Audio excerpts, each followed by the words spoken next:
Hello friends, I'd like to invite you to hear a few fragments of an old story and see if you can identify where the story is from.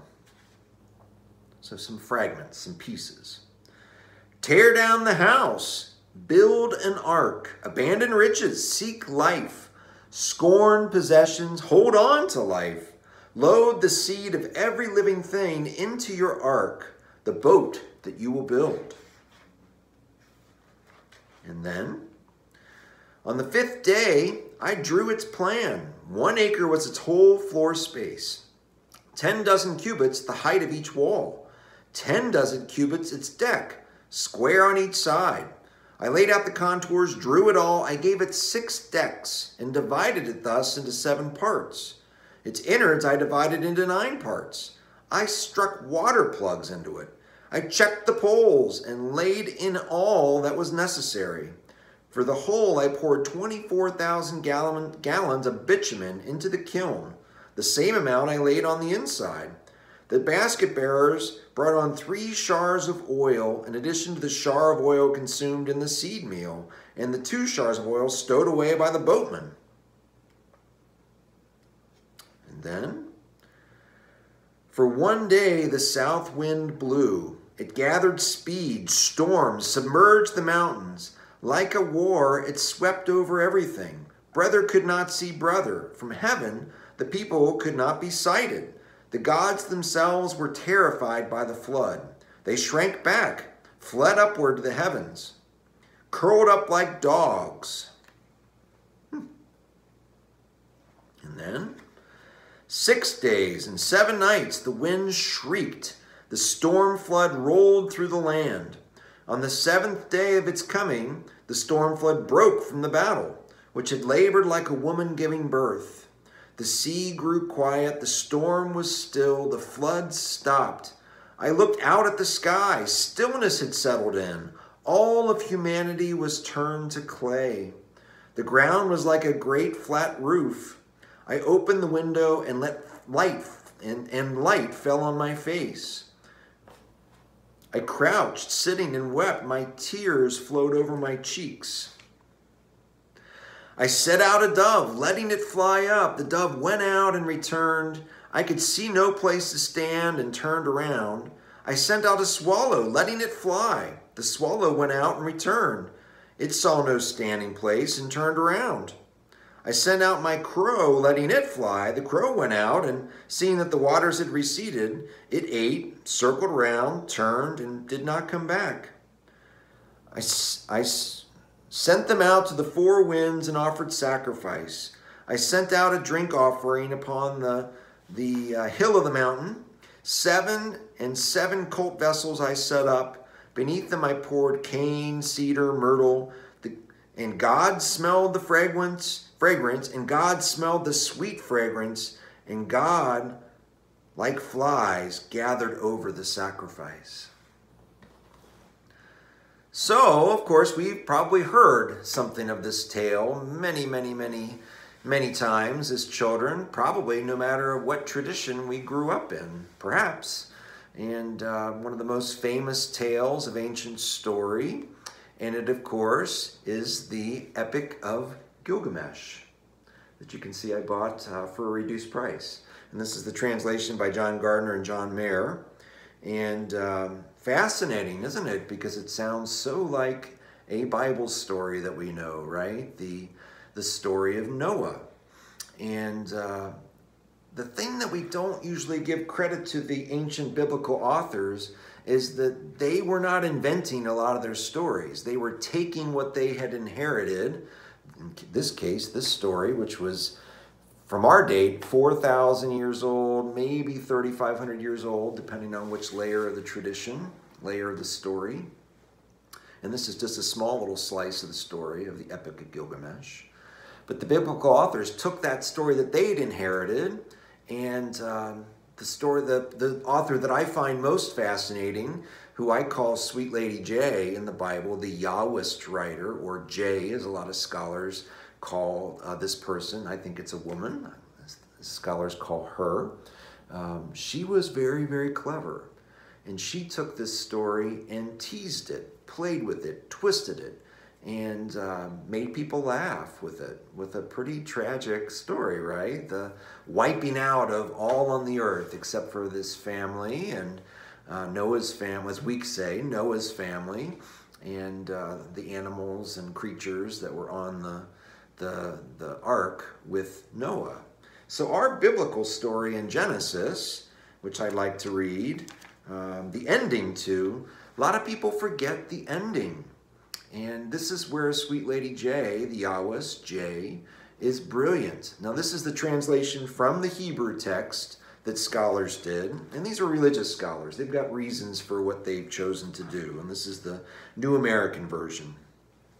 So this is after they get off the ark, this is what happens. The sons of Noah who came out of the ark were Shem and Ham and Japheth. Ham was the father of Canaan. These three were the sons of Noah, and from them the whole earth was peopled. Now Noah was a man of the soil, was the first to plant a vineyard. When he drank some of the wine, he became drunk and lay naked inside his tent.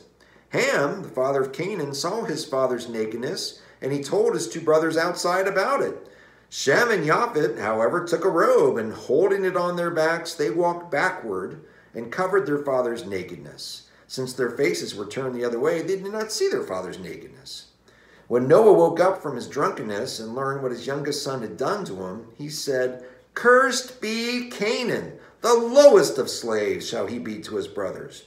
He also said, "Blessed be the Lord, the God of Shem. Let Canaan be his slave. May God expand Japheth so that he dwells among the tents of Shem, and let Canaan be his slave."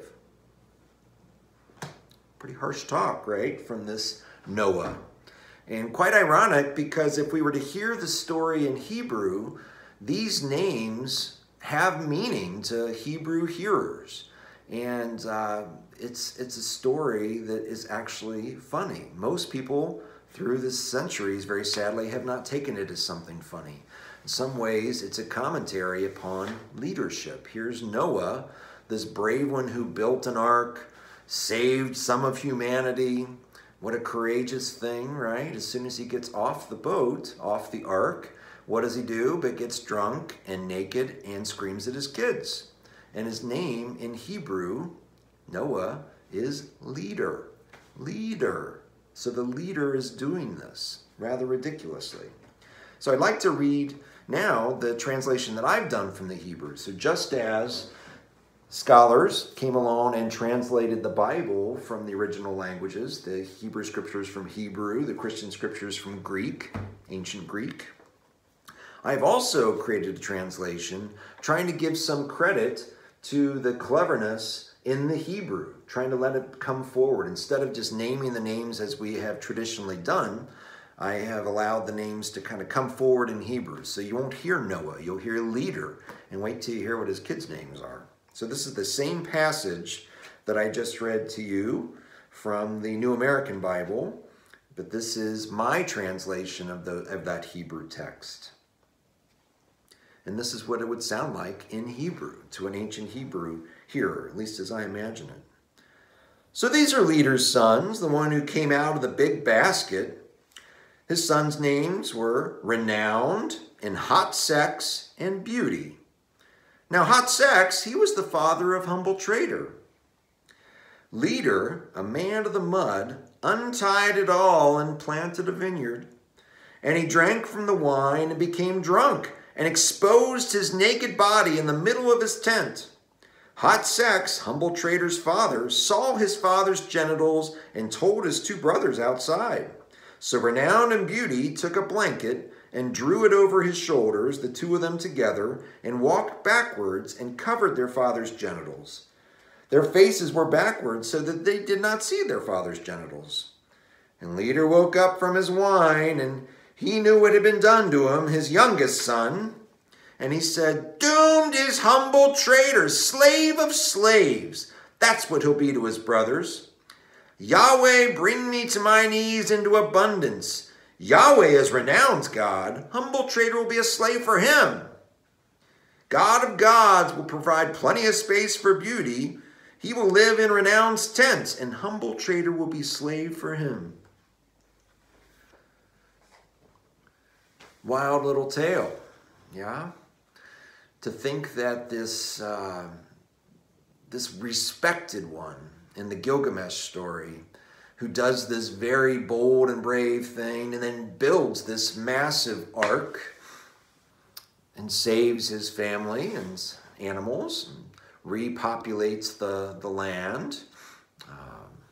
Pretty wild, right? So Sweet Lady J knew that story. The Yahwist writer, J, the first writer of the Bible, knew that story, first storyteller of the Bible, I should say, knew that ancient story. It was much older than her. And she's writing almost maybe 1,000 years, telling her stories maybe 1,000 years after this original story in Gilgamesh. And she plays with it. She plays with it as an invitation to begin to reflect upon what really matters. Because we often look to our leaders, don't we? And expect them to be perfect in their own ways. Whether those are leaders of our families or of our neighborhood or our business or our employers or government, whomever. And we all have issues. And here's Noah, who did this brave and heroic thing, who can't quite get it together for his family. What was Sweet Lady J up to in taking this old story of this, relatively perfect hero in many ways, and twisting it and inviting us to begin to wonder what really matters in this life? Of course, it's not the end of the story. Sweet Lady J has lots of stories. And I invite you to them. And most of them are funny, meant to be funny. And hopefully you'll begin to get a sense of how funny. Sometimes when we read stories from this book, they sound not so funny. But I've tried to bring some of that humor forward by being close to the Hebrew in the text. So I invite you to check out Sweet Lady J, and do make sure you get the new edition, new and improved edition, which has some wild additions to it. And you can find that on our website, vitalitycincinnati.org. And if you order from other retailers, make sure you're getting the updated version. So wonderful things out there as we continue to dig into the ancient wells, both of the earth and within ourselves, to hear these old tales anew and perhaps bring them forward in ways that help us to understand ourselves and our own life, so that we might begin to tell some tales around the fire just as Sweet Lady J did. Peace, peace, peace.